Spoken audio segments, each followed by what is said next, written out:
Welcome back, everybody. So, we've obviously spent the majority of the week speaking about meditation, and honestly hope that you got something out of those. I hope I don't lose all my subscribers by talking about something which is really important to me.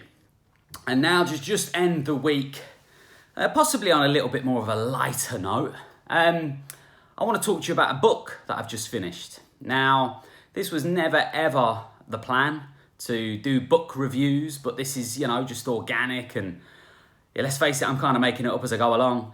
And I want to talk to you about this book because I've read quite regularly for a lot. I wouldn't say I'm an avid reader, but I've got through a good amount of books in the last kind of 5 or 6 years, and I do find them to be helpful. As you know, they're part of my kind of weekday structure. I really try to end the day reading a book. And this book, I finished it about 3 or 4 days ago, and it's the best book I've ever read, hands down. I'm not gonna, I'm not saying that lightly. And the reason I enjoyed it so much is if you're like me and you tend to like to read about kind of success stories and possibly things that are going to help us in our quest to be a better business person or a better individual, or kind of self-development books were a large percentage of the types of books I read. If you're like me, and that is the case, then this book really did a great job of keeping within that theme, but making it a little bit more of a story, making it a bit more enjoyable, like you were just sitting watching a really great series on TV. And it is this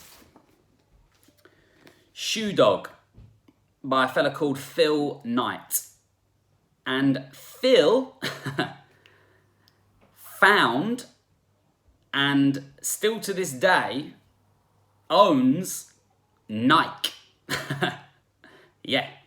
So I think already that caught my attention. I'm a massive fan of trainers. I'm a massive fan of Nike, always have been as a brand, just as what it stands for.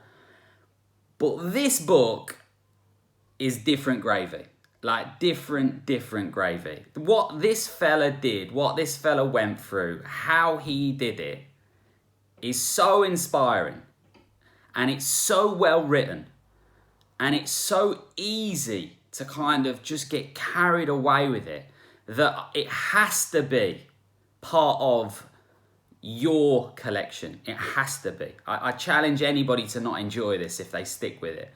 The last chapter was one of the most emotional things I've ever read in my life. I'm pretty sure I had a little cry at the end of it. Like, that is how powerful this thing is.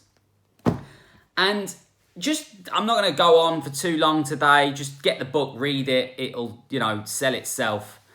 But the things that I loved most about this is, number one, Phil managed to create one of the biggest brands in the world, and he did it his own way. Him and the guys, the originals, they weren't really businessmen. They were guys with a great attitude. They were guys with a vision. They were guys who got on. And they had a load of fun doing it. They had their own unique culture.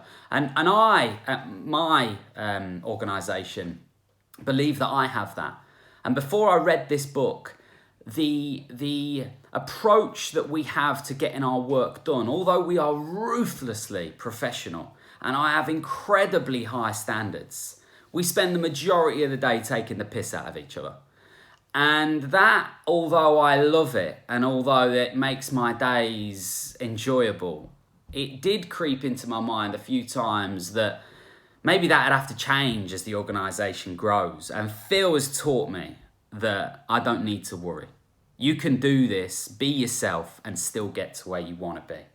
Second thing You want to talk about going through some shit. You want to talk about having problems. You want to talk about bumps in the road.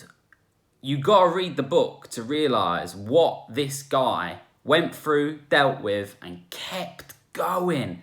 Just keep going. If you stop, you'll fail. If you don't stop, you'll never fail.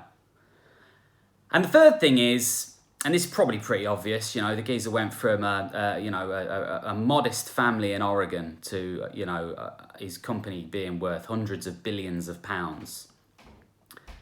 And why did that happen? Because he had a go in the first place. He was brave to make a move that scared the living daylights out of him, but he did it anyway.